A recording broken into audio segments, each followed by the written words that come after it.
কবরের জীবনটা আসল জীবন। বিশ্বনবী দোয়া করতেন, আল্লাহুম্মা ইন্না নাউযু বিকা মিন আযাবিল কবর। আল্লাহ, আমি আপনার কাছে কবরের আযাব থেকে পানাহ চাই, কবরের আযাব থেকে বাঁচতে চাই। এই কবরের মধ্যে অনেক ফিতনা হবে, অনেক সুয়াল হবে। কবরে প্রশ্ন আছে না নাই? কথা বলেন। প্রথম প্রশ্ন জিজ্ঞেস করা হবে, মার রব্বুক, তোমার রব কে? বলেন, আমাদের রব কে? ওমা দীনুক, তোমার ধর্ম কি? বিশ্বনবীর চেহারা দেখিয়ে বলা হবে, তারিফু মান হাযার রাজুল, এই লোকটারে চিনো? আমরা কি বলবো? আমরা চিনি, উনি আমাদের প্রিয় রাসূল মুহাম্মদুর রাসূলুল্লাহ সাল্লাল্লাহু আলাইহি ওয়াসাল্লাম। এরপরে জিজ্ঞেস করা হবে, এগুলো কোত্থেকে শিখলা? আমরা বলবো কোরআন থেকে। ফায়ুফসাহু লাহু কবরুহু ৭০ যিরাআন। সুন্দর সুন্দর উত্তর করতে পারলে আপনার কবরটারে ৭০ হাত লম্বা করে দেয়া হবে। ইফতাহু লাহু বাবুন ইলাল জান্নাহ, জান্নাতের দিকে একটা দরজা লাগিয়ে দেয়া হবে। ইউলবাসু মিন লিবাসি আহলিল জান্নাহ, জান্নাতীদের পোশাক পরিয়ে দেয়া হবে। জান্নাতের পোশাক কেমন হবে জানেন? রেশমের পোশাক। ওয়া লিবাসুহুম ফিহা হারির, the dress will be in Jannah with fine green silk with the gold embroidery. জান্নাতে যারা থাকবে তাদের পোশাক হবে পাতলা সবুজ রঙের রেশমের কাপড়ের পোশাক, যেটার মধ্যে গোল্ডের, স্বর্ণের ডিজাইন করা, এমব্রয়ডারি করা থাকবে। ওই পোশাক পরিয়ে দেওয়া হবে। আর বলা হবে নাম কানাউমিল আরুস, বাসর রাতে জামাই যেমনি আনন্দে ঘুমায় তুমিও ঘুমাও। দুনিয়াতে অনেক কষ্ট সহ্য করছো, দুনিয়াতে পুলিশের দৌড়ানি, র্যাবের দৌড়ানি, আছে না নাই? ইসলামের পক্ষে যারা কথা বলে নিজ এলাকায় পরবাসী, আছে না নাই? আহা, মামলা হামলা, ঝক্কি ঝামেলা ঝুঁকি, একটার পর একটা, তার পিছু ছাড়ে না। সে ঘুমাইতেও পারে নাই, চিল্লায় বলেন ঠিক কিনা? আনন্দের ঘুম আমরা সেদিন দেব ইনশাআল্লাহ, ঘুমেন না? নাম কানাউমিল আরুস, বাসর রাতে বর যেমনি কনেকে নিয়ে ঘুমায় ঘুমাও। দুনিয়াতে ঘুমাইতে পারো নাই, দুনিয়াতে খালি দৌড়াইছো। কি করছো? দৌড়ানির উপরে ছিল। আজকে দৌড়ানি নাই, আজকে দৌড়ানি হবে ওই দলে। কথা কন। যারা ইসলামের পক্ষে ছিল না, আজীবন ইসলামের বাঁশ দিয়েছে, আজকে ওদেরকে বাঁশ দেওয়ার পালা। সেদিন হিসেব উল্টে যাবে। কথা বলেন। এবার ওদেরকে প্রশ্ন করা হবে, তুই ক মার রব্বুক? কয় আমি জানি না। কি জানোস? কয় কিছুই জানি না। কি যে জানি না ওইটাও জানি না। দ্বিতীয় প্রশ্ন, ওয়ামা দীনুক, তোর ধর্মের নাম কি? কয় জানি না। ফেরেশতারা কয় আর প্রশ্ন বাকি একটা, তারপরে আঙ্গ খেলা শুরু। ওমান হাযার রাজুল, do you know this person? দেখো তো এই লোকটার চিনা চিনা লাগে কিনা। কয় না, চিনি না, আমি কিচ্ছু জানি না, আমি কিচ্ছু মনে করতে পারছি না। খালি আমি মদ খাইতাম আর চিয়ার্স করতাম, এটা মনে আছে। আমি ইসলামের বিরুদ্ধে দৌড়াতাম, ইসলামের পক্ষের শক্তির উপর হামলা চালাতাম, এগুলো মনে আছে। কোরআনের বিরুদ্ধে ছিলাম, ইসলামের বিরুদ্ধে ছিলাম, বিশ্বনবীর বিরুদ্ধে ছিলাম। বিশ্বনবীর বিরুদ্ধে আমি বিষোদাগার করতাম, ইসলামের বিরুদ্ধে আমি জনপ্রচারণা চালাতাম। আজীবন আমার জীবনটারে আমি কাটিয়েছি ইসলামের বিপক্ষে। সুদ, ঘুষ, দুর্নীতি, যৌতুক, মদ ছিল আমার নিত্য সঙ্গী। আমি কিচ্ছু মনে করতে পারছি না, আমার ধর্ম নাই, আমার কিছুই মনে নাই। ফেরেশতারা বলবে ঠিক আছে, এবার আঙ্গ খেলা শুরু। ফায়ুতরাকু বিমাতারিকা মিন হাদিদ, লোহার হাতুড়ি দিয়ে এবার ওর পিটানো শুরু হবে। পিটাতে পিটাতে ওর গায়ের গোশত আর মাসেলগুলো থেতলে ফেলা হবে। ইউকালু লিল আরদি ইলতাইমি, জমিনকে বলা হবে চাপ দাও। ফাতাখতালিফু আদলাউ, ওয়াল আয়াযু বিল্লাহ। কবরের এক পাশের মাটি আরেক পাশের মাটি এমন ভাবে চাপ দিবে, ডান পাশের পাঁজরের হাড় বাম দিকে ঢুকে যাবে, বাম দিকের হাড্ডি ডান পাশে এসে যাবে। ওর চিৎকারে পুরো কবরস্থানটা থারথার করে কাঁপবে। ওরে বাঁচানোর তখন কেউ থাকবে না। ওর ক্ষমতা, ওর দাপট, ওর হুঙ্কার, ওর অহংকার ওরে বাঁচাতে পারবে না। চিল্লায় বলেন ঠিক কিনা? হাত্তা সাআ, কিয়ামত পর্যন্ত, কিয়ামত পর্যন্ত এই দুর্বিষহ জীবন সময় তার কাটতেই থাকবে। আল্লাহ কবরের এই আযাব থেকে তুমি আমাদেরকে বাঁচাও। সূরাতুল মুলক যারা নিয়মিত তেলাওয়াত করবে, আল্লাহর মেহেরবানিতে তাদের কবরে কোনো আযাব হবে না। করতে রাজি আছেন? কথা কয় না। করতে রাজি আছেন সবাই? বিষ্ণুই বললেন এখানেই শেষ নয়, আরো আছে। শাফাআত লি সাহিবিহা, এই সূরাটা কিয়ামতের দিন এই সূরা যে তেলাওয়াত করবে তার পক্ষে সুপারিশ করবে। কোরআন যদি আপনার বিপক্ষে আল্লাহর কাছে নালিশ করে, আপনার বাঁচার কোনো উপায় আছে? আপনার পীর সাহেব আপনারে বাঁচাইতে পারবে? চাইলে আপনার দলের নেতা, কথা কন, কেউ বাঁচাইতে পারবে আপনারে? কোরআন যেমনি আপনার বিরুদ্ধে দাঁড়ালে আপনারে বাঁচাতে পারবে না, কোরআন তেমনি আপনার পক্ষে দাঁড়ালে আল্লাহ আপনারে ফেলে দিতে পারবে না। কোরআন আপনার পক্ষে থাকলে আল্লাহ আপনাকে দয়া করবেনই। বিষ্ণু বলেছেন ইকরাউল কোরআন ফাইন্নাহু ইয়াতি ইয়াউমাল কিয়ামাতি শাফিআন লিআসহাবি, কোরআন তেলাওয়াত করো, কেননা কোরআনের তেলাওয়াত এটা কিয়ামতের দিন তোমার জন্য সুপারিশ হয়ে দাঁড়াবে। এজন্য বিষ্ণু বললেন যে ব্যক্তি সূরাতুল মুলক নিয়মিত তেলাওয়াত করবে, এই সূরাটা কিয়ামতের দিন ওই তেলাওয়াতকারীর জন্য আল্লাহর কাছে সুপারিশ করবে। এখানেই শেষ নয়, বিষ্ণু বললেন খাসামাত আন সাহিবিহা, এই সূরা যে তেলাওয়াত করবে তার পক্ষে আল্লাহর সাথে এই সূরাটা দাঁড়িয়ে তার পক্ষ নিয়ে আল্লাহর সাথে তর্ক করবে, ঝগড়া করবে। আল্লাহ তুমি ওরে জান্নাত দিবা না কেন, ওরে মাফ করবা না কেন, তুমি না গফুর, তুমি না গফফার, তুমি না রহিম, তুমি না রহমান, তুমি মাফ করে দাও। ও মিয়া, সুপারিশ করতেছে কে? সূরাতুল মুলক। সুবহানাল্লাহ কইবেন না? কতক্ষণ এই তর্ক আল্লাহর সাথে সে চালাবে? হাত্তা আদখালাহুল্লাহুল জান্নাহ, যতক্ষণ না আল্লাহ তার জান্নাতে না ঢুকায়। এখানেই শেষ নয়, বিষ্ণু বললেন মান কারাআ বিহা ফি লাইলাতিন ফাকাদ আকসারা ওয়া আতাবা, রাত্রি বেলায় যে এই সূরাটা তেলাওয়াত করবে ওই পুরো রাতটাকে বরকতময় করে দিবে কে? এজন্য বিশ্বনবী বলেন আমি চাই আমার সব উম্মত এই সূরাটা মুখস্থ করে নে, আমার চাই আমার ছোট বড় আবাল বৃদ্ধ বনিতা সব উম্মতের হৃদয়ের মধ্যে এই সূরাটা গাঁথা থাক, মুখস্থ থাক, হিফজ করা থাক। আমরা বিশ্বনবীর উম্মত না? কথা কন, নবীর এই আশাটা আমাদের পালন করার দরকার আছে না নাই? আমরা কি পারি না এই সূরাটা মুখস্থ করে রাখতে? মাত্র 30 আয়াত, প্রতি মাসে কয়দিন? প্রতিদিন এক আয়াত করে মুখস্থ করলে লাগে কয়দিন? প্রতিদিন এক আয়াত করে মুখস্থ করলে 30 দিনে এই সূরা মুখস্থ করতে রাজি আছেন? সবাই রাজি আছেন তো? মনে থাকবে? নেক্সট টাইমে নেক্সট ইয়ারে আসলে জিজ্ঞেস করবো যে সূরা মুলক মুখস্থ হয়েছে কিনা। হ্যাঁ, মনে থাকবে তো? আল্লাহ তুমি তৌফিক দাও। এই সূরাটা পড়লে আল্লাহ আপনার দৃষ্টি শক্তিকে খুলে দিবে।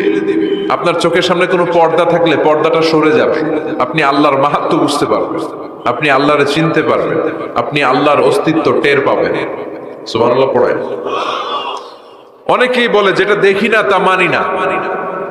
যারা স্রষ্টাকে বিশ্বাস করে না তারা বলে আনসিন ইজ নাথিং, যেটা দেখা যায় না এটা বিশ্বাস করি। নাস্তিক্যবাদের ছড়াছড়ি আছে না নাই? বাগেরহাটে কোনো নাস্তিক নাই মনে হয়, কথা কন। আছে আছে আছে। এত দাড়ি টুপি এগুলার ভিতরে ঢুকে কেমনে? ওগুলা পিছনে পিছনে থাকে, এগুলা আজীবন পিছনে পিছনে থাকবে।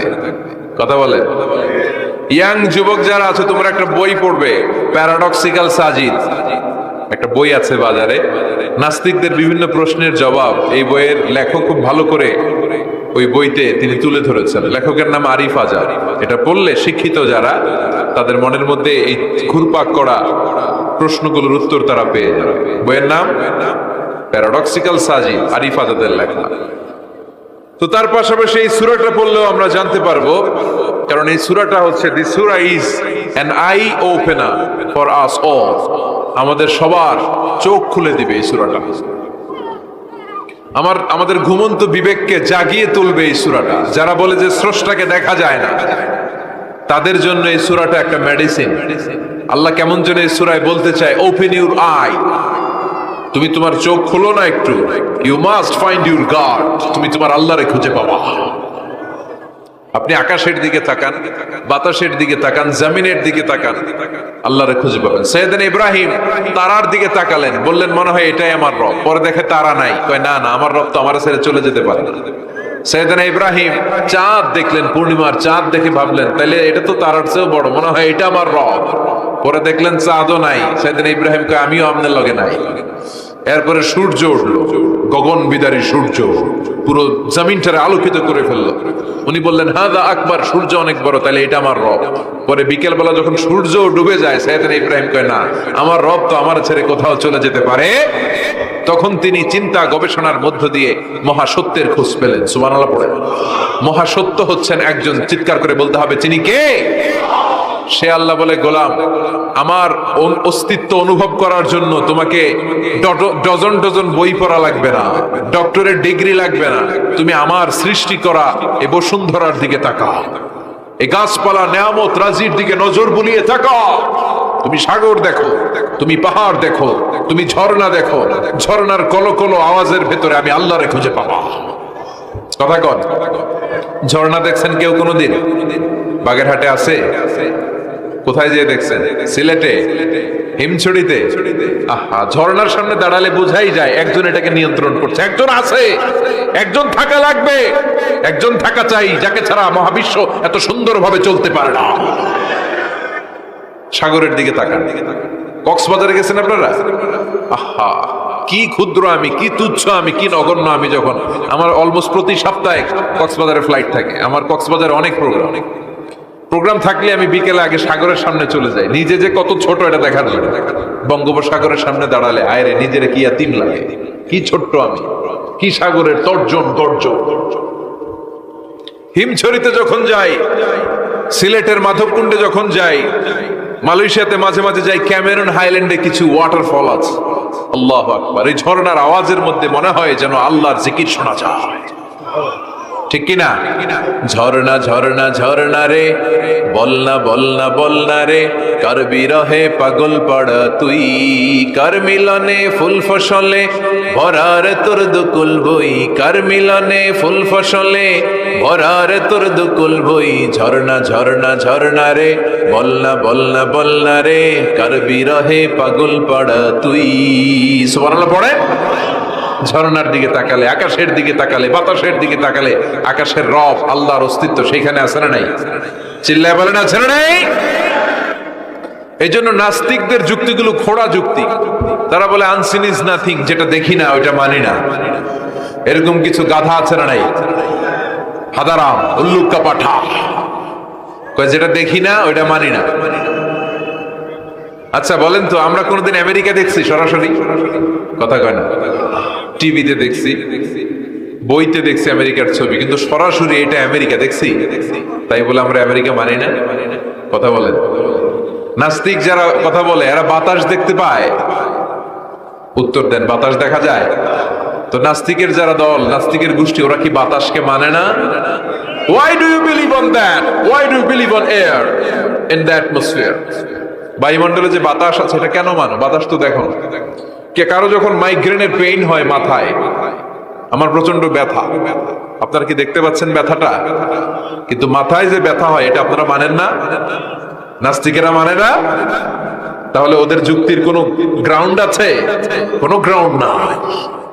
যেটা দেখা যায় না এটা নাকি ওরা বিশ্বাস করে। আল্লাহ বলেন সৃষ্টির দিকে তাকা, নজর করে দেখ, আমি আল্লাহর নিদর্শন আছে। সুবহানাল্লাহ পড়ে। নাস্তিকদের কিভাবে আপনি বুঝাবেন? একটা ঘটনা বললে চমৎকার বুঝতে পারবেন। কুফা নগরীতে এক নাস্তিক ছিল, সে এরকম বলতো, যেটা দেখি না ওইটা মানি না। সবাই বলে আমাদের একজন ইমাম আছে, ওনার নাম নু'মান ইবনু সাবিত, উনি তোমারে দেখায় সারবে আল্লাহরে। সে বলে তাই, তাহলে ডাকো তো, তার সাথে আমি তর্ক করব। অ্যাপয়েন্টমেন্ট দেওয়া হলো জুমার পরে ঠিক ভর দুপুরে 2টায়। নু'মান ইবনু সাবিত ওনার আসল নাম, ওনার লকব হচ্ছে আবু হানিফা। ইমাম আবু হানিফারে ছিলেন না? ইমাম আল আযম। উনি আল্লাহর পক্ষে নাস্তিকের সাথে লড়বেন, আর নাস্তিক আল্লাহর বিপক্ষে লড়বেন। সময় দেয়া হয়েছে জুমার সালাতের পর ভর দুপুরে 2টা। ঠিক সময় নাস্তিক এসেছে, হাজার হাজার মানুষ এসেছে, আসে নাই ইমাম আবু হানিফা। নাস্তিক তো রেগে মেগে আগুন, আমার সময় দিয়ে উনি আসে নাই কেন? আসে না কেন? আধা ঘন্টা, 1 ঘন্টা, 1.5 ঘন্টা চলে যায়, আসে না। প্রায় 2 ঘন্টা পরে ইমাম আবু হানিফা দৌড়ে দৌড়ে আসলেন। নাস্তিক বলে আপনার তো সময়ের কোনো জ্ঞানই নাই, আপনার সাথে কোনো তর্ক চলবে না। ইমাম আবু হানিফা বললেন ইনদি উযর, আই হ্যাভ অ্যান এক্সকিউজ। আমার একটা এক্সকিউজ আছে। কি এক্সকিউজ? সৈয়দনা ইমাম আবু হানিফা বললেন, আমি যখন ঘর থেকে বের হই এই পথে আসার সময় আমাকে একটা নদী পার হতে হয়। কি পার হতে হয়? আজকে যে দেখি নদীর সামনে কোনো নৌকা নাই, মানুষ নাই, কেউ নাই, কেউ নাই। হঠাৎ দেখলাম নদীর পাশে বিশাল একটা বড় গাছ, গাছটা এমনি এমনি দুই ভাগ হয়ে গেল। গাছ থেকে এমনি এমনি কাঠ আর তক্তা বের হয়ে গেল, তক্তাগুলো এমনি এমনি জোড়া লেগে নৌকা হয়ে গেল। ওই নৌকা এমনি এমনি নদীর মাঝখানে এসে পড়লো, আর আমি উঠে বসলাম। মাঝি ছাড়া, লগি বৈঠা ছাড়া নৌকা আমারে এক টান মেরে নদীর ওপার নিয়ে গেল। এই কাজগুলো হতে হতে 2 ঘন্টা লেগে গেছে। কয় ঘন্টা? নাস্তিক কয় তবে ইমামের মাথা খারাপ। নাস্তিক কি বলে? তোদের ইমামের মাথায় সমস্যা। ইমাম আবু হানিফা বললেন, আপনি এই কথা বললেন কেন? আমার মাথা ঠিকই আছে, আপনি আমার গালি দেন কেন? নাস্তিক বলে, এমনি এমনি গাছ ভেঙে 2 ভাগ হয় নাকি?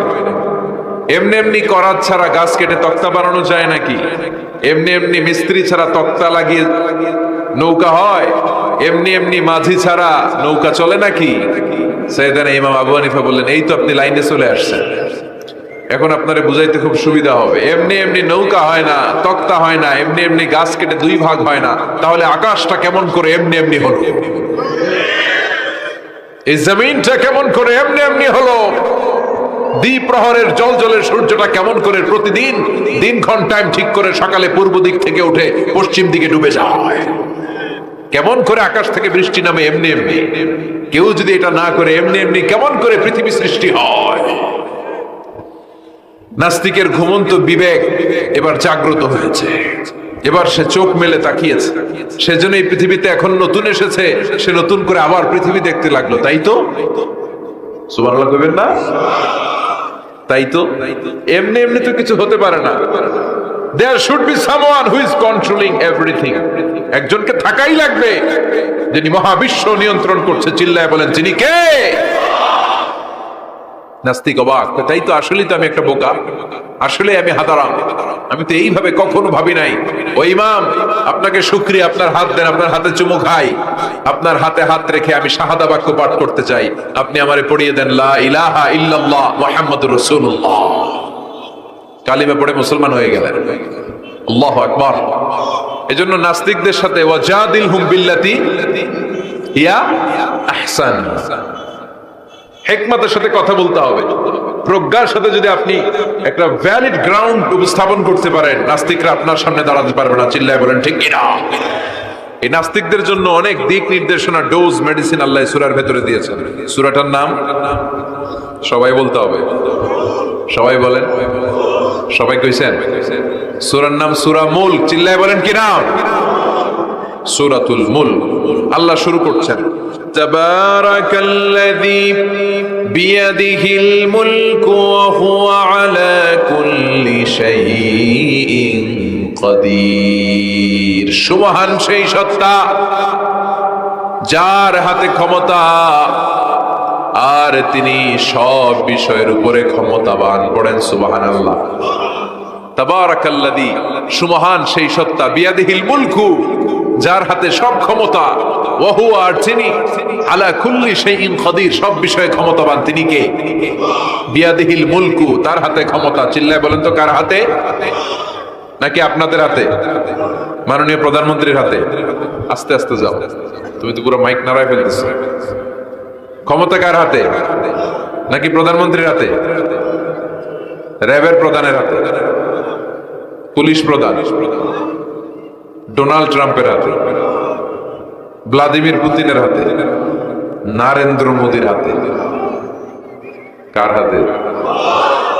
জোরে বলে বিশ্বাস হয়?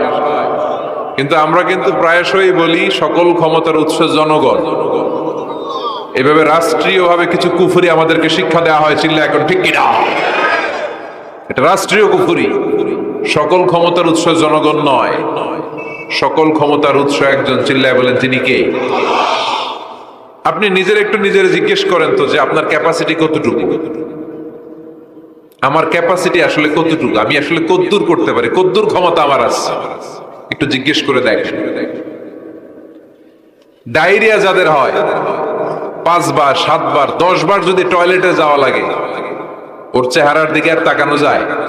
নিজেকে দিয়ে ভাবেন, যেদিন আপনার পেট মোচড় দিয়ে ডায়রিয়া হয়েছে, 7 বার 8 বার ইমোটিল ট্যাবলেট খাওয়ার পরে, স্যালাইন খাওয়ার পরেও ভালো হচ্ছে না, 10 বার 12 বার যেতে যেতে চেহারাটা সাদা হয়ে যাচ্ছে, গায়ে কোনো শক্তি নাই, এরপরে 3-4 জন কাঁধে করে টয়লেটে ঢুকায়, আছে না নাই? 10 বার 12 বার টয়লেটে গেলে আর কোনো শক্তি নাই, কই আই মরি যাইও, আই আর হাইতাম না, আরে মাফ করি দে, এরকম হয় না?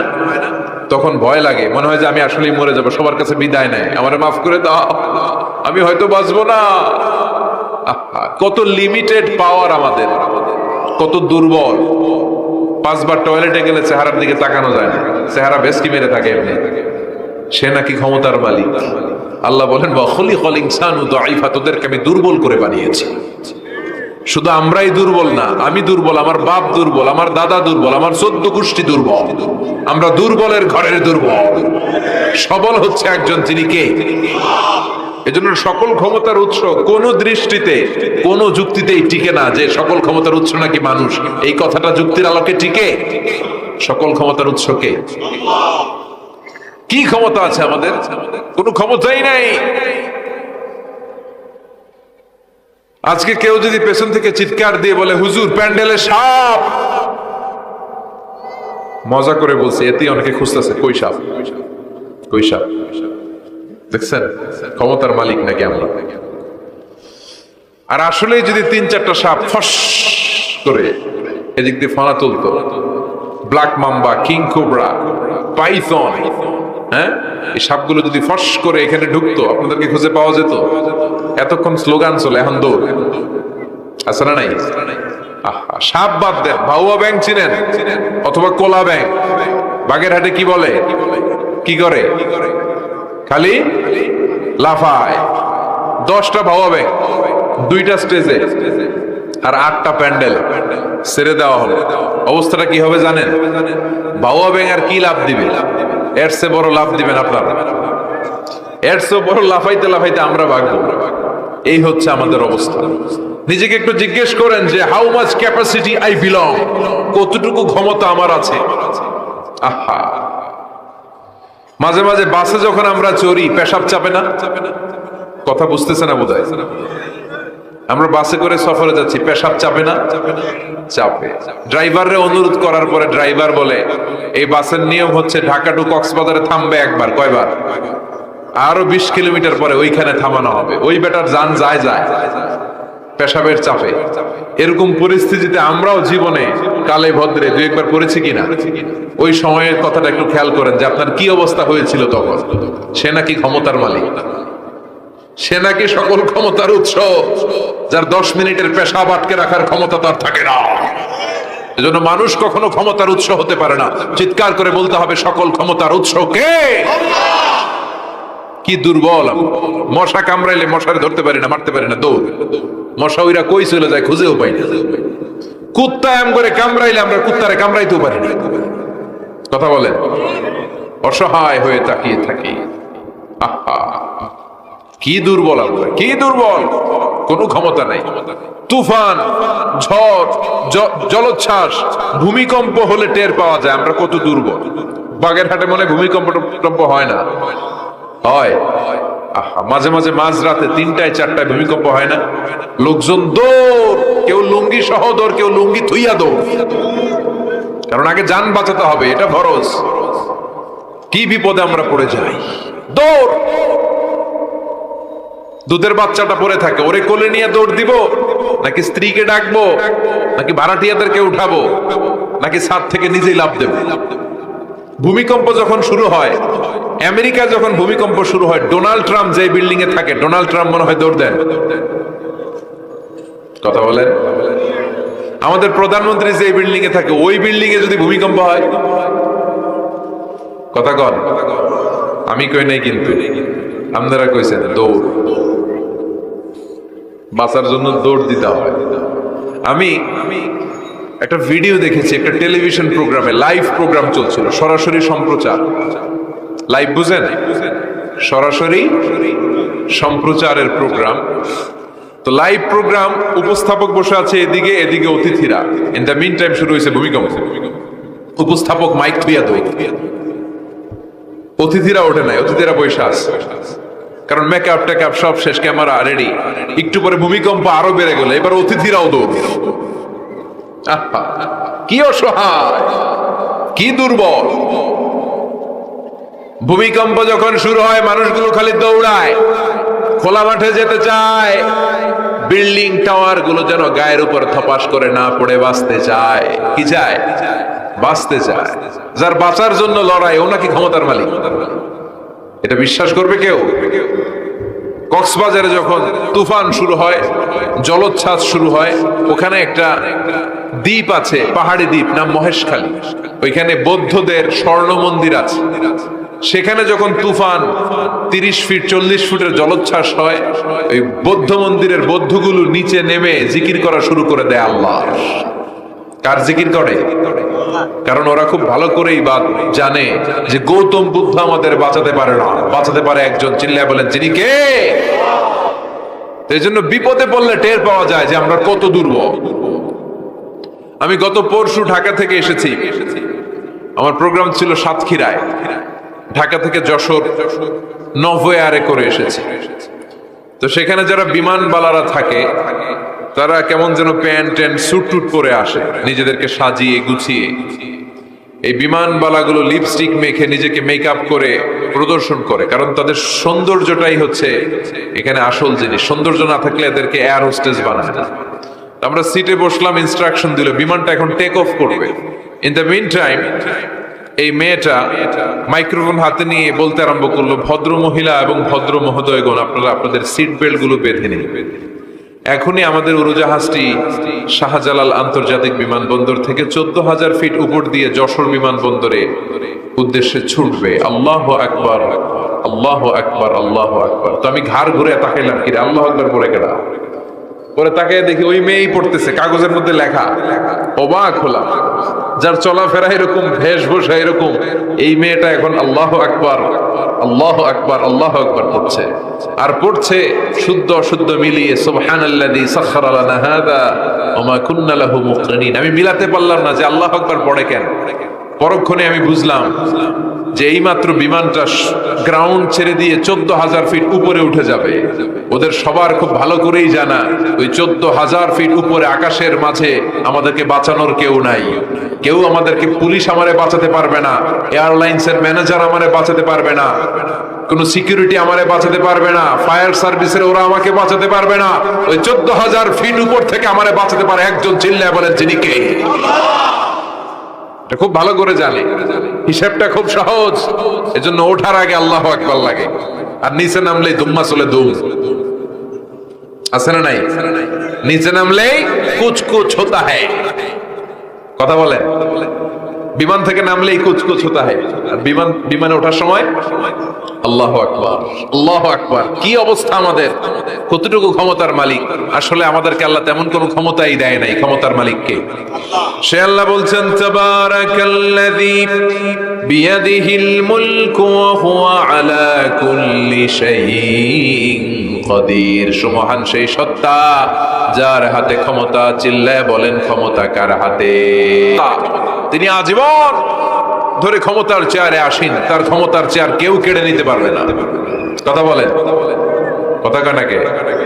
বিএনপির ক্ষমতার চেয়ার কেড়ে নেয় আওয়ামী লীগ, আওয়ামী লীগের ক্ষমতার চেয়ার কেড়ে নেয় বিএনপি। এগুলো আমরা দেখছি না? এখন অবশ্য লম্বা সময় ধরে বাংলাদেশ আওয়ামী লীগ ক্ষমতার চেয়ারে আছে। হয়তো কোনো কারণে আওয়ামী লীগের পর আবার নতুন কোন দল ক্ষমতায় আসতে পারে কি পারে না। এভাবে পৃথিবীর রদবদল হয়। আজীবনের জন্য কেউ ক্ষমতার চেয়ারে বসে থাকতে পারে একজন ছাড়া। তিনি কে? আল্লাহ। সেই যে ক্ষমতার চেয়ারে বসছে, কেউ আল্লাহর ক্ষমতার চেয়ার কেড়ে নিতে পারবে? চিল্লায় বলেন, পারবে? এই পৃথিবীতে যারা ক্ষমতায় আসে তাদের কারো ক্ষমতার মেয়াদ 5 বছর। এই যে বাংলাদেশ আওয়ামী লীগ নতুন করে ক্ষমতায় এলো, মেয়াদ কয় বছর? কথা বলেন, 5 বছর। কোন কোন দেশে 10 বছর। আল্লাহ যে ক্ষমতার চেয়ারে বসছে, আল্লাহর ক্ষমতার মেয়াদ কয় বছর? 20 বছর। কি কয়? হ্যাঁ, 50, 100 বছর। কয় বছর? আজীবন মেয়াদ। সুবহানাল্লাহ কইবেন না?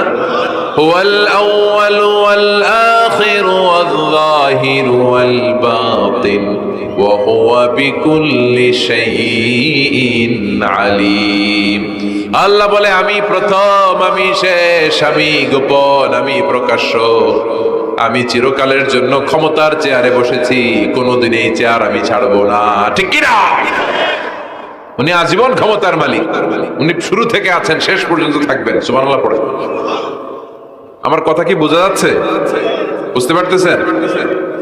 পৃথিবীর অনেক দেশে আবার ডেমোক্রেটিক সিস্টেমে ভোটে জিতে ক্ষমতায় আসতে হয়। যেমন আমাদের দেশ ডেমোক্রেটিক কান্ট্রি, ভোট যার বেশি ক্ষমতা তার বেশি, ভোট পেয়ে ক্ষমতায় আসে। তো আল্লাহ তো ভোটে জিতে মনে হয় ক্ষমতায় আসছিল না, ভোট ছাড়া আসছে, কারচুপি করে আসছে আল্লাহ। হ্যাঁ, অনেক দেশে রাজতন্ত্র, মোনার্কি সিস্টেম, রাজার পোলা রাজা, আল্লাহর বাবা ছিল রাজা, এজন্য আল্লাহও রাজা। কথা বলে আল্লাহ বলে না, ভোটে জিতে আমার ক্ষমতার চেয়ারে বসা লাগে নাই, আমার বাবা নাই, আমার ছেলে নাই, আমার কেউ নাই, আমি একাই সব ক্ষমতার মালিক, আমি চিরকালের জন্যই ক্ষমতার চেয়ারে বসা। চিরকাল, আজীবন তিনি ক্ষমতার চেয়ারে থাকবেন। আবার অনেক সময় দেখা যায় ক্ষমতায় যেতে হলে অন্যান্য পার্টির সাথে কোয়ালিশনে যেতে হয়, শরিক বানাতে হয়। আল্লাহর ক্ষমতায় তো শরিক আছে না? আছে। আল্লাহ বলেন ওয়ালাম ইয়াকুল্লাহু শারীকুন ফিল মুলক, আমার ক্ষমতায় কোনো পার্টনার নাই, কোনো শরিক নাই। তোদের মতো আমি কারোর সাথে জোট করি নাই, জোট ছাড়া, শরিক ছাড়া, কোয়ালিশন ছাড়া আমি ক্ষমতার চেয়ারে বসা। আজীবন আমার ক্ষমতার মেয়াদ, কেউ আমার ক্ষমতার চেয়ার থেকে নামাতে পারবে না। পৃথিবীর অনেক দেশের এরকম নমুনা আমরা জানি, আন্দোলন করে সরকারকে ক্ষমতার চেয়ার থেকে নামানো হয়, আছে না নাই? গণ অভ্যুত্থান করে চেয়ার উল্টে দেওয়া হয়, মিলিটারি কু হয়, ক্ষমতার চেয়ারে আর থাকা যায় না। তো আমরাও যদি সবাই মিলে একটা আন্দোলনে নামি, তাহলে আল্লাহর ক্ষমতা শেষ। কি বলেন? আমরা 700 কোটি মানুষ, আমাদের সাথে পারবে আল্লাহ? 700 কোটি মানুষ আন্দোলন করলেও আল্লাহর নামাতে পারবে না? বুঝে শুনে উত্তর দিয়েন। 700 কোটি কিন্তু পারবে? পারবে? আচ্ছা, জিন জাতিরা যদি বলে, জিনেরা তো আমাদের চেয়েও পাওয়ারফুল, তারা যদি বলে ও মানব জাতি আমরাও তোদের সাথে আছি, আল্লাহরে মানি না, মানুষ জিন ভাই ভাই, আল্লাহর আর রক্ষা নাই, তাহলে আল্লাহর ক্ষমতা শেষ? তাও না। কি বলে এগুলো? বলে কি? আচ্ছা, ফেরেশতারাও যদি বলে যে আমরাও আল্লাহরে আর মানছি না, আমরা জিনেরা মানুষেরা 3 দলীয় জোট, 3 দলীয় জোট হলেও পারবে না। আল্লাহ বলে গোটা বিশ্বের সবাই মিলে যদি আমার বিরুদ্ধে আন্দোলনে লেগে যাস, আমার ক্ষমতার 1 ইঞ্চিও কমাতে পারবি না। এজন্য রব্বুল আলামিন বলেন তাবারাকাল্লাযী বিয়াদিহিল মুলকু ওয়া হুয়া আলা কুল্লি শাইইন কাদির। সুমহান সেই সত্তা যার হাতে ক্ষমতা, ক্ষমতা কার হাতে? ওয়া হুয়া আলা কুল্লি শাইইন কাদির, তিনি সব বিষয়ের উপর ক্ষমতাবান। তিনি কে? তিনি চাইলে পাহাড়কে দরিয়া করতে পারে, তিনি চাইলে দরিয়াকে পাহাড় করতে পারে, তিনি চাইলে ধনীকে গরিব করতে পারে, গরিবকে ধনী করতে পারে, তিনি চাইলে সম্মানিতরে অপমানিত করতে পারে, আবার চাইলে অপমানিতরে সম্মানিত করতে পারে। তিনি কে? ফাআলুল লিমা ইউরিদ, তিনি যা ইচ্ছা তাই করতে পারেন, তার কাছ থেকে জবাবদিহিতা করার কেউ নাই, তিনি সবার কাছে জবাবদিহি চায়। চিল্লায় এখন ঠিক কিনা? সে আল্লাহ বললেন সুমহান সত্তা যার হাতে ক্ষমতা, তিনি সব বিষয়ের উপর ক্ষমতাবান। এজন্য আমাদের মনে রাখতে হবে আমাদের কোনো ক্ষমতা নাই, ক্ষমতার মালিক কে? আর কোনদিন বাগেরহাটের ভাইয়েরা জনগণ সকল ক্ষমতার উৎস, এই কথা বলবেন? মনে থাকবে? তাহলে আওয়াজ করে বলেন তো, সকল ক্ষমতার উৎস কে? সবকিছু করতে পারে কে? সব ক্ষমতার মালিক আল্লাহ। অনেক কথা আল্লাহ 30 আয়াতে বললেন, কয়টা বলবো? কিছু দূর যে আল্লাহ বলা শুরু করলেন ওয়ালাকাদ যায়্যানাস সামাআদ দুনিয়া বিমাসাবিহা ওয়া জাআলনাহা রুজুমান লিশ-শায়াতিন। সুবহানাল্লাহ পড়েন। আল্লাহ বললেন আমি নিকটবর্তী আকাশটারে তারা দিয়ে, আলো দিয়ে, মোমবাতি দিয়ে আলোকিত করেছি। I have beautified the closer sky with light and candles. আমি তারা দিয়ে নিচের আকাশটাকে সুশোভিত করেছি। তারা দিয়ে আমাদের আকাশটারে, মহাশূন্যটারে সুশোভিত করেছে কে? তারা চিনেন?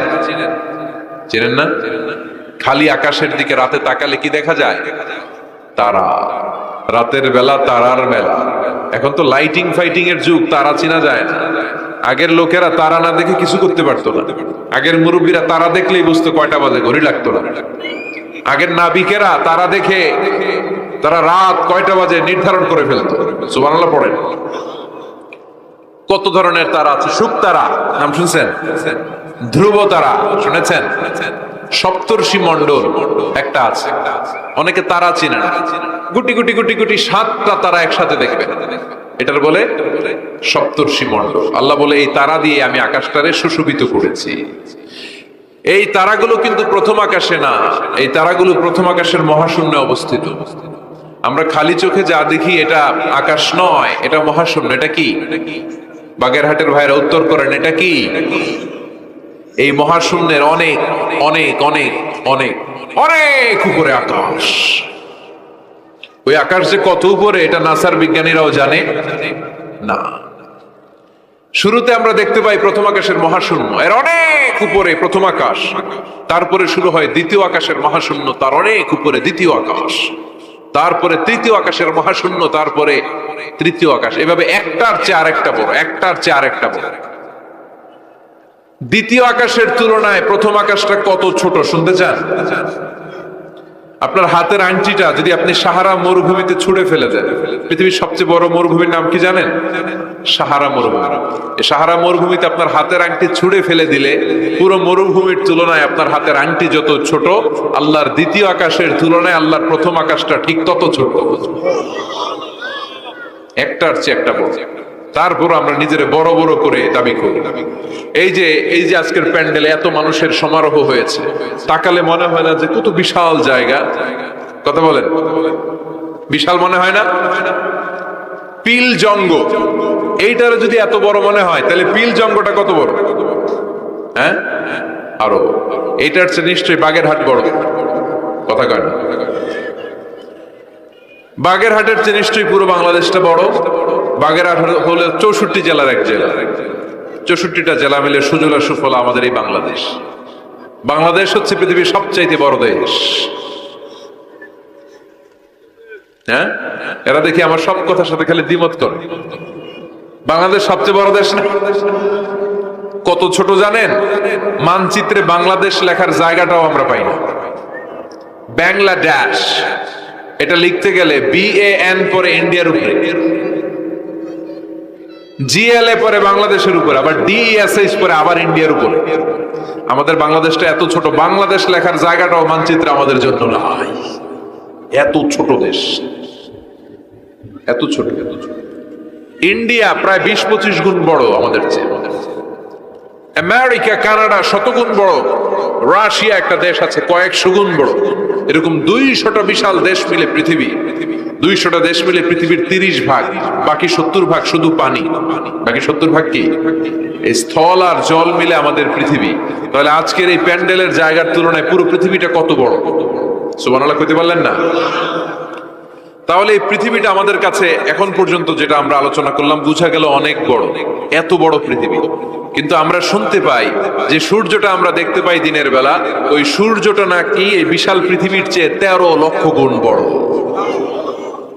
চিন্তা করতে পারেন? খালি তো মাথা নাড়াইতেছেন। আসলে কি আমরা চিন্তা করতে পারি? 13 লক্ষটা পৃথিবী সূর্যের মধ্যে রেখে দেওয়ার জায়গা করে দিয়েছে কে? 9,30,00,000 মাইল দূরে সূর্য 8 মিনিট 18 সেকেন্ড সময় নিয়ে নেয় আলো পৌঁছাতে। এত বিশাল সূর্য। তার মানে কি সূর্যটাই সবচেয়ে বড়? এর চেয়ে অনেক বড় বড় তারা আছে। সূর্যের পরে পৃথিবীর সবচেয়ে কাছের তারার নাম প্রক্সিমা সেন্ট্রাই। গুগল করলে দেখবে যে কত তারা। এরপরে alpha Centauri A, alpha Centauri B, এভাবে তারা শুরু। এটা ক্যারিনা, ব্যাটেল জিউস, যেই সূর্য পৃথিবীর চেয়ে 13 লক্ষ গুণ বড়, ব্যাটেলজিউস নামে একটা তারা আছে, ওই তারা সূর্যের চেয়ে 33 কোটি গুণ বড়।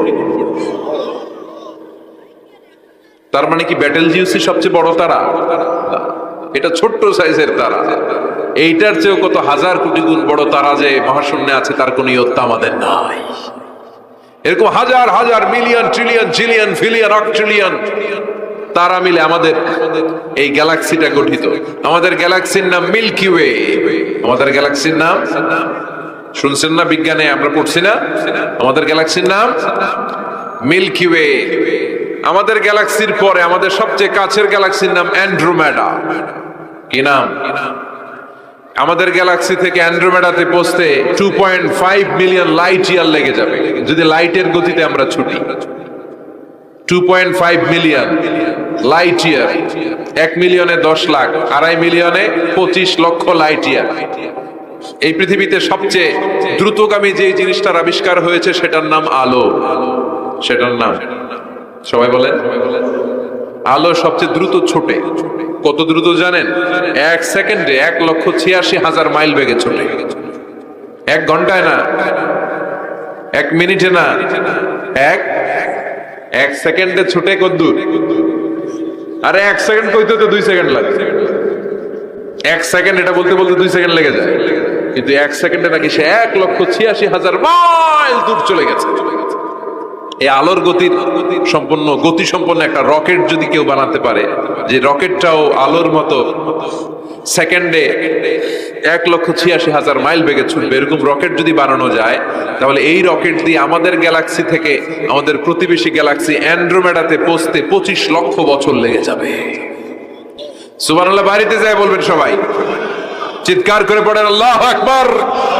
সে আল্লাহ বললেন, লাকাদ যায়্যানাস সামাআদ দুনিয়া বিমাসাবিহা ওয়া জাআলনাহা রুজুমান লিশ-শায়াতিন।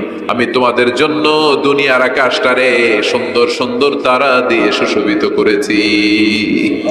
এরকম বিশাল বিশাল তারা দেখতে তো মনে হয় ছোট্ট একটা ডটের মতো, না? একটা ফোঁটার মতো মনে হয় না তারাগুলা? এত বিশাল বিশাল তারা মহাশূন্যে রেখেছে কে? চিল্লায় বলেন কে? এরপরে এই সূরার মাঝামাঝি এসে আল্লাহ বললেন, হুয়াল্লাযী জাআলা লাকুমুল আরদা যালুলান ফামশু ফী মানাকিবিহা ওয়া কুলু মির রিজকিহি ওয়া ইলাইহিন নুশুর। আল্লাহ বলে, আমারে তোরা চিনিস না? চিনে নে। আমি হলাম এমন সত্তা, আমি তোমাদের জন্য জমিনটারে সমতল বানিয়ে দিয়েছি, তাই যেখানে মন চায় তোমরা সুন্দর করে হেঁটে হেঁটে যেতে পারো। তার মানে এই নয় যেখানে খুশি সেখানে যাবা, শেষকালে আমার দিকে ফিরে আসতে হবে, ঠিক কি না? মিনহা খালাকনাকুম ওয়া ফিহা নুঈদুকুম ওয়া মিনহা নুখরিজুকুম তারাতান উখরা। মাটি থেকে বানালাম, মাটির কবরে পাঠালাম, আবার মাটির কবর থেকে আমাদেরকে উঠাইয়া দিবে কে? আল্লাহ বললেন যালুলান, আমি জমিনকে বানিয়েছি সমতল। আরেক আয়াতে বললেন হুয়াল্লাযী জাআলা লাকুমুল আরদা ফিরাশা, আমি জমিনকে বানিয়েছি বিছানা। সমান সমান না হলে আজকের প্যান্ডেলে এত সুন্দর করে আপনারা বসতে পারতেন? কথা বলেন না? প্যান্ডেলের এদিকে উঁচা, এদিকে নিচা, এদিকে খাড়া, এদিকে তেড়া, এদিকে গর্ত, এদিকে ভাঙ্গা। এরকম হইলে আজকে প্যান্ডেলটা সমান হইতো? এই সমান করে দিছে কে? আমরা যখন বিমানে চড়ি, বিমানের জানলা দিয়ে নিচে তাকালে দেখা যায় আল্লাহ কেমন মনে হয় যে সবুজ কার্পেট বিছাই দিচ্ছে। সুবহানাল্লাহ করতে পারলেন না? আবার আল্লাহ বলে, সবুজ কার্পেট দেখে মনে করো না যে তোমরা বেঁচে গেলা। এই সবুজ কার্পেটের ভেতরে আগুন আছে না নাই? আমরা যে পৃথিবীর উপরে লাঙ্গল দিয়ে হাল চাষ করি, গাছ লাগাই, হেঁটে চলি, এই মাটিটার নিচে আগুন আছে। কি আছে? বিশ্বাস হয় নাকি আজগুবি কথা লাগে? রূপ কথা মনে হয় না? এই পৃথিবীর মাঝখানে আছে আগুন, জ্বলন্ত আগুন। আল্লাহ কোরআনে কসম কেটেছেন, বল বাহরিল মাসজুদ, ফুটন্ত টকবকে সাগরের পানির কসম। আমেরিকান নেভাল একাডেমির সায়েন্টিস্টরা তারা হিসাব মিলাতে পারে না। সাগরের পানি দেখি ঠান্ডা, কিন্তু আল্লাহ কয় ফুটন্ত টকবকে সাগরের পানির কসম। এই গরম আল্লাহ পাইলো কই? তারা ভাবলো নিশ্চয়ই ভিতরে গরম আছে, নাইলে গরম আসলো কোত্থেকে? দেখি তো কোরআনের কথা সত্য কিনা। তারা সবসময় কৌতূহলী। এই কৌতূহলই তাদেরকে মহাবিশ্বের সুপার পাওয়ারের আসনে আসীন করেছে। আমাদের কোনো কৌতূহল নাই, আমগো আছে ফতুয়াবাজি। কথা কন, আমি তবলিগ, বাকি সব কাফের। আমি জামাত ইসলাম, বাকি সব মুনাফিক। আমি আহলে হাদিস, বাকি সব ঈমান হারা। কথা কন, এই গুতাগুতি আছে না নাই? ফতুয়াবাজি আছে না নাই? একজনের পিছনে আরেকজন আছে না নাই? কি কারণে যে ফতুয়াবাজি করে, গীবত করে লেগে থাকে আল্লাহই জানে। এরা কি বুঝে এগুলো করে আল্লাহই জানে। খালি ফতুয়াবাজি, খালি গীবত, কেউ কারো ভালোটা দেখতে পারে না। একজন দাওয়াতি কাজ করতেছে, হকের কথা বুঝাচ্ছে, হাজার হাজার মানুষ তার স্পষ্ট ভাষা আর সহজ সাবলীল ব্যাখ্যার কারণে ইসলামের সৌন্দর্য খুঁজে পেয়েছে, কিন্তু তারেও ঠ্যাং ধরে নিচে নামাতে চায়। এটা বাংলাদেশ, এমন দেশটি কোথাও খুঁজে পাবে না কো তুমি। আহা, খালি ফতুয়াবাজি। একজন বলছিল বাংলাদেশের জাতীয় খেলা হাডুডু কেন? আরেকজন কয়ের কারণ বাংলাদেশে কেউ কারো ভালোটা সহ্য করতে পারে না। একটা উপরে উঠতে ছেলে সাইড দিয়ে ঠ্যাং ধরে টেনে নামায়। হাডুডু খেলা দেখছেন? একটা সামনে গেলে সবাইকে কাবাডি কাবাডি কাবাডি কাবাডি করে ঠ্যাং ধরে, খালি বাগেরহাটে কাবাডি নাই মনে হয়, দেখছেন কিরকম খেলে? একজন সামনে গেলে সবাই ঠ্যাং ধরে নিচে নামে। এটা এই দেশের জাতীয় খেলা। এদেশে কেউ ভালো পথে হাঁটতে চাইলে, উপরে উঠতে চাইলে, কল্যাণের পথে আগাতে চাইলে তার বিরোধী শক্তিরা ওর ঠ্যাং ধরে নিচে নামাবে। কেউ কারো ভালোটা সহ্য করতে পারে? আর ফতুয়াবাজি, তুই কাফের, তুই মুনাফিক, তুই মুশরিক, তোর দাদা কাফের, তোর শ্বশুর কাফের, তোর বেয়াই কাফের। ওই কাফের বেয়াই মারা গেলে ওরে যেখানে কবর দেয়া হবে, ওই কবরের উপরে যে ঘাস উঠবে, ওই ঘাস যে গরু খাবে, ওই গরুর যে দুধ খাবে, ও কাফের। কথা কন, খালি ফতুয়াবাজি। এই ফতুয়াবাজি থেকে আল্লাহ তুমি আমাদেরকে বাঁচাও। আমরা যেন হৃদয়টা প্রশস্ত করে একে অপরকে মুসলিম ভাই মনে করে বুকে টানতে পারি। আমরা খালি পিছাই, সর। বিশ্বনবী আসছে কাছে টানার জন্য, আমরা খালি পিছাই, খালি অন্যের দোষ খুঁজি। নিজের মধ্যে যে কত দোষ, নিজের মধ্যে দোষের শেষ নাই, ওইদিকে কোনো চিন্তা নাই।